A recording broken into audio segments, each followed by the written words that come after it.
থাকে না body builder সামনে গিয়ে কথা বলে সরব পানি দিতে দাও, তখন মানুষ একটু মূল্যায়ন করে না।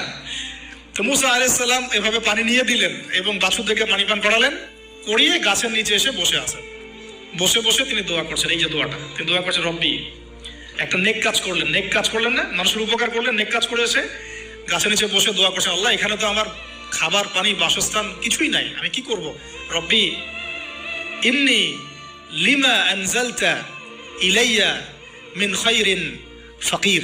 রব্বি ইন্নী লিমা আনজালতা ইলাইয়া মিন খায়রিন ফাকির। আবার বলেন, রব্বি ইন্নী লিমা আনজালতা ইলাইয়া মিন খায়রিন ফাকির। অর্থ হচ্ছে, হে আল্লাহ, তুমি তোমার পক্ষ থেকে আমার উপরে যে নিয়ামতগুলো দিবে, আমি এর জন্য ফকির হয়ে বসে আছি।